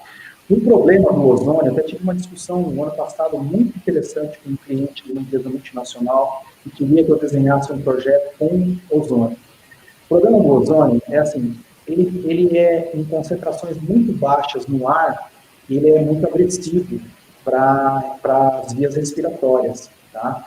Ele é cancerígeno, ele causa perda de olfato, o controle dele é muito caro, você precisa ter sensores muito precisos para controlar a presença desse ozônio na água, ele fica diluído na água, tem que ter ultravioleta para destruir o ozônio e tudo mais. Ele é muito agressivo, à medida que ele é um gás extremamente oxidante, um produto extremamente oxidante, ele é agressivo para solda, ele é agressivo para juntas de borracha, de silicone, tá? Então, não é, eu já trabalhei com ozônio, já fiz projeto de sanitização de ozônio, não é a minha primeira escolha quando vai trabalhar com sanitização. Eu prefiro trabalhar com água quente. É mais fácil de controlar, é mais fácil de detectar, de controlar a temperatura e tudo mais. E tem essa questão do gás ser tóxico, né? Tem algumas normas, existem alguns limites. Depois, se você tiver interesse, você me manda um e-mail, eu tenho todas as normas que falam de ozônio, nível de concentração de ozônio no ar, quanto tem que ter, quais os riscos para a saúde. Então, não sou fã de ozônio, não gosto, tá bom? Pode até mandar pergunta no LinkedIn lá, que eu acho que você está lá no LinkedIn, você pode mandar pergunta lá, tá bom? Teve algumas perguntas aqui, eu acho, sobre o tema parecido, que estava falando, eu vou pegar aqui a do Alan, que eu acho que foi a que mais foi representativa, mas teve algumas pessoas que perguntaram sobre o tempo máximo de estocagem. Então... estocagem de água purificada. O Alan falou aqui, ó, quanto mais pura a água, maior o risco de contaminação. Portanto, qual o tempo máximo de estocagem e a velocidade mínima de recirculação para evitar a formação de biofilme? Muito bem, Alan.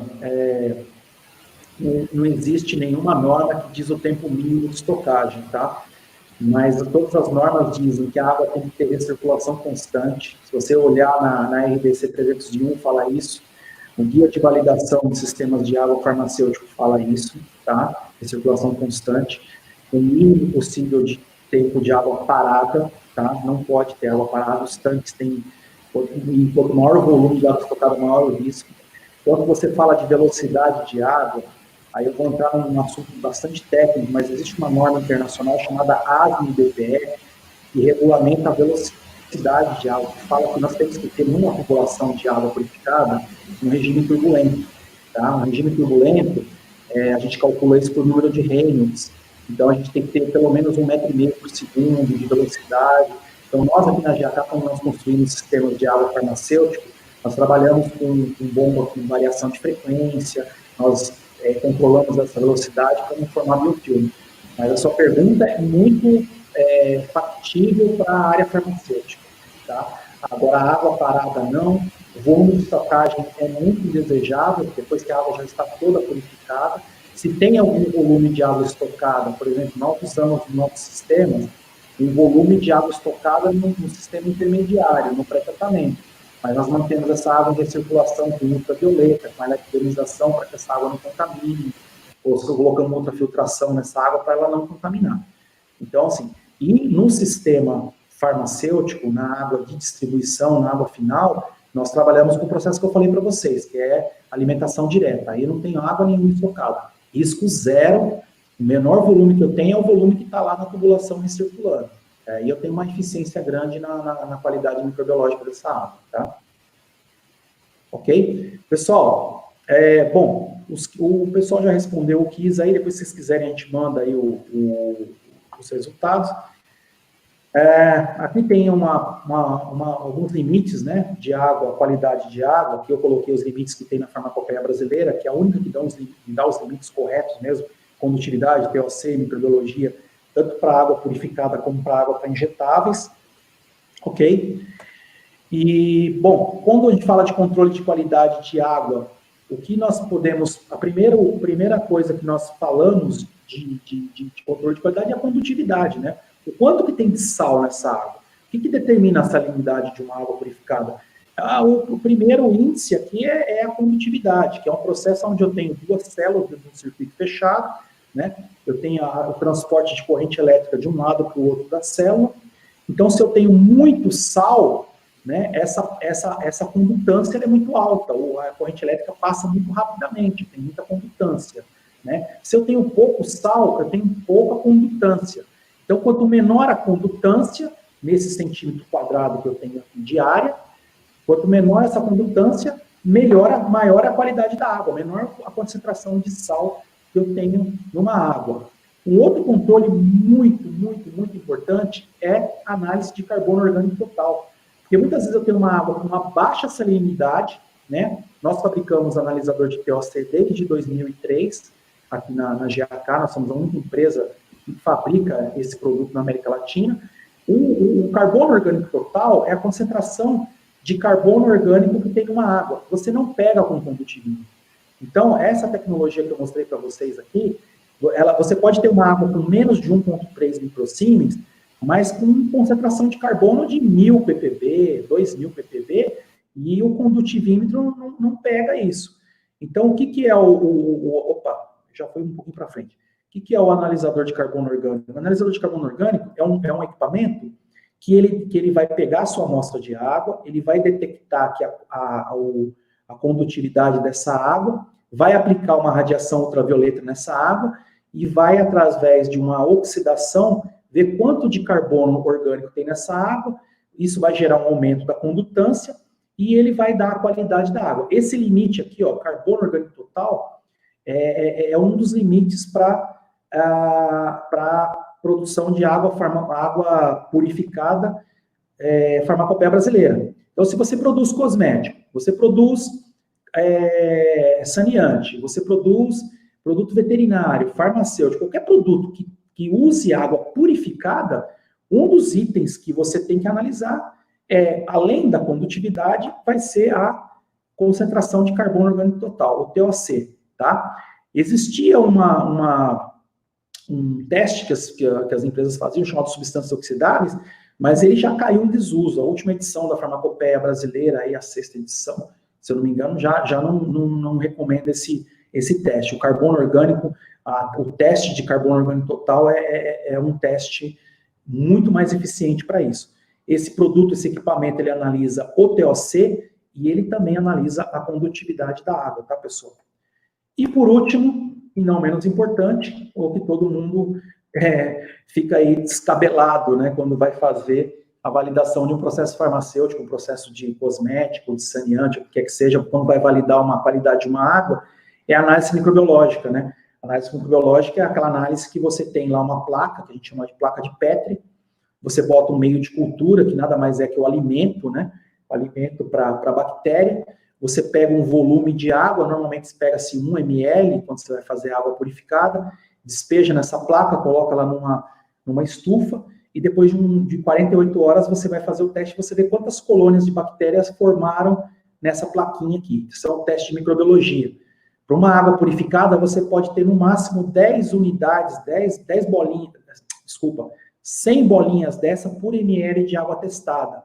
Quando você vai fazer uma água para medicamento injetável, você pode ter no máximo 10 bolinhas dessa em 100 ml de volume filtrado nessa placa aqui. Então, você pega uma membrana, tá vendo aqui o teste para água para injetáveis, você pega uma membrana, você filtra 100 ml de água, e depois de 48 horas cultivando, você conta quantas colônias você tem de bactéria nessa filtração. Então, aqui, ó, 1, 2, 3, 4, 5, 6, né? Provavelmente essa água aqui já está reprovada, tá bom?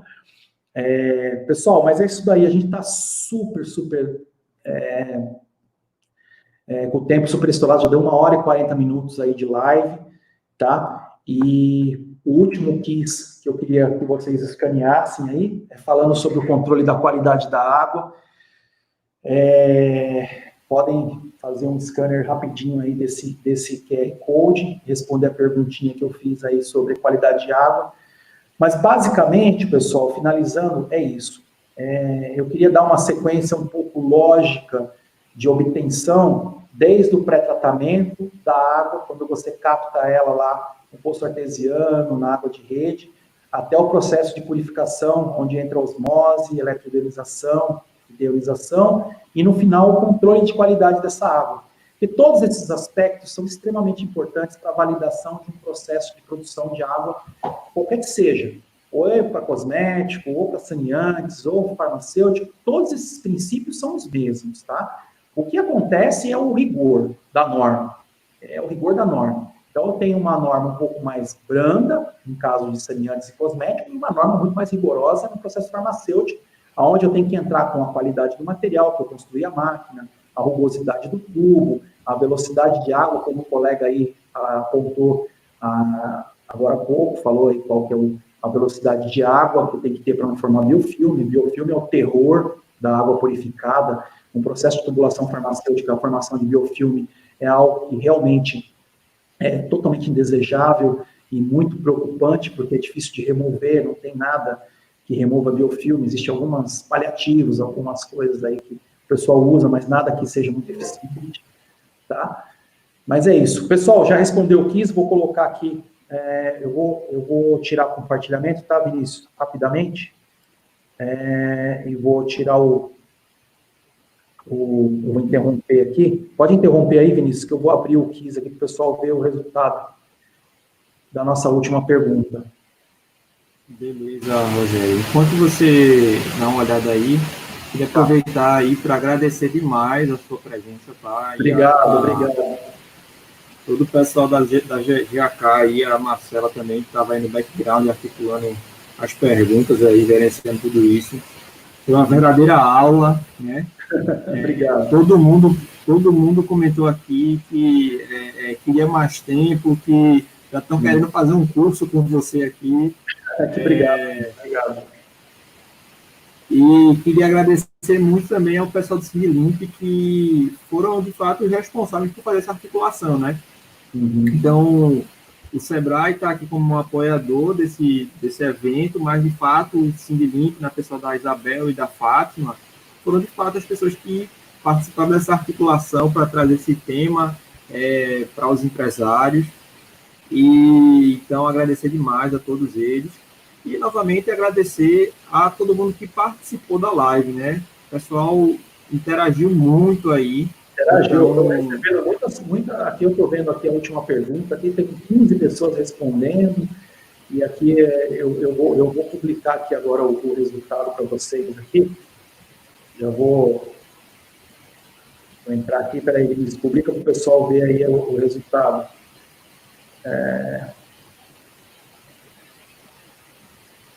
Isabel, se você quer fazer alguma consideração aí, enquanto o Rogério compartilha também. Pode colocar, Vinícius, pode colocar para o pessoal ver o resultado da enquetezinha aí, a última. Vai colocar primeiro, depois eu falo? Não, pode colocar enquanto você está falando, que aparece do lado, né? Ah, tá jóia, então. Eu queria agradecer, né, em nome do Sindlimp, certo, essa maravilhosa palestra com o Rogério. Obrigado. E a participação de todos, né, foi bastante interativa. Eu já participei de algumas lives, mas poucas lives eu vi com tanta interação. Foi muito boa, muito produtiva para a área de saneamento, de cosmética e também de farma. Certo? Eu agradeço mais uma vez a Vinícius, essa parceria com o SEBRAE, que é sempre muito importante para os nossos eventos. E Gerraca realmente arrasa, viu? A Gerraca realmente arrasou, o Rogério arrasou aqui. Obrigado. A gente vai ter, quando conseguirmos realizar o nosso workshop, né? E aí, presencialmente, a gente poder fazer novamente uma outra palestra, e aí vai abranger, as pessoas vão estar ao vivo, vão fazer suas perguntas, vão ter lá suas respostas imediatas, né? E, assim, fico muito grata com essa parceria. Ótimo, esse workshop vai ser no Nordeste, né? Isso, vai ser nos dias 26 e 27 de novembro, né? Já era para ter acontecido em março, né? E depois mudamos para julho, mas aí por conta dessa pandemia, infelizmente tivemos que adiar mais uma vez. E aí ela agora vai acontecer em novembro. E a Gerraca é um dos nossos fornecedores presentes, né? Ótimo, que bom, que bom. Tá bom, pessoal, quero agradecer, eu gosto muito do Nordeste, eu tenho um carinho muito grande por vocês aí no Nordeste, a família da minha esposa é daí de Pernambuco, e que legal. Gosto de Caruaru, já tive muitas vezes em Caruaru, Altinhos, essa região eu conheço bem. Olha, já conhece bem. Gosto do clima, gosto da comida e gosto da hospitalidade do povo do Nordeste. Tá? Eu sou um povo muito hospitaleiro, eu quero muito participar de workshop. Pessoal, meu contato está aí. Se você tiver a oportunidade de ver meu contato, podem mandar para mim e-mail, podem mandar WhatsApp. Eu vou, dentro do tempo possível, eu vou responder, vou fazer muita questão assim, de dar retorno para vocês, porque o assunto do tratamento de água é inesgotável, tá? Não é um assunto que a gente esgota numa palestra de 1 hora, 2 horas. Eu já passei um dia inteiro falando de tratamento de água e ainda assim não esgotou o assunto, tá? Sempre tem um assunto, que o rapaz falou do ozônio, o outro perguntou da velocidade de água. Então, sempre tem uma dúvida mais específica que, se a gente abrir, vai longe, entendeu? Então, estou à disposição, agradeço a Simblink, agradeço a SEBRAE, a oportunidade, agradeço a Isabel, o Vinícius, a oportunidade que vocês me deram de compartilhar minha experiência com vocês. Fiquei muito lisonjeado com esse carinho de vocês aí pela GAK.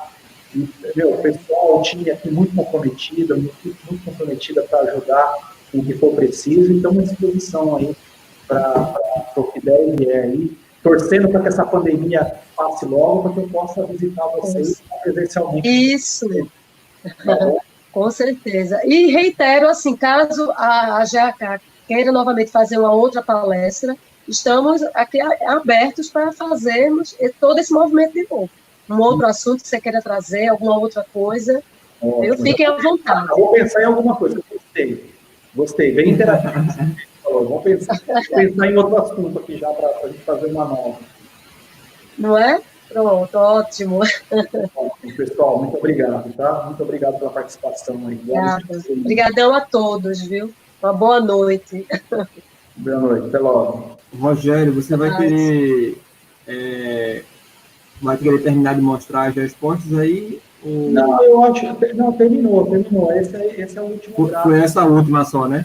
Esse é o último gráfico. Se você quiser, bom, o pessoal já beleza. O pessoal já tem meu contato. Se você quiser compartilhar. Massa.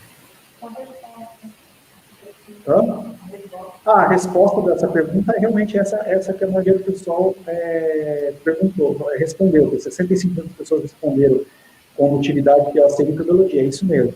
E algumas pessoas responderam todos os testes possíveis. Não está totalmente errado, tá, pessoal? Porque as farmacopeias, até pouco tempo atrás, pediam para fazer uma infinidade de testes para água purificada e hoje foram descartados. Hoje em dia, a condutividade, POC e microbiologia cerca muito bem a qualidade de uma água purificada. Tá? Então, foco nesses 3 aqui, condutividade, POC e microbiologia. Tá bom? Pessoal, obrigado aí pela participação. Uma boa noite para todo mundo. Valeu, Rogério. Valeu a todos que participaram aí. Valeu, Simblink. Até uma próxima oportunidade. Depois a gente se comunica lá pelo grupo do WhatsApp e até a próxima. Até a próxima. Obrigado, pessoal.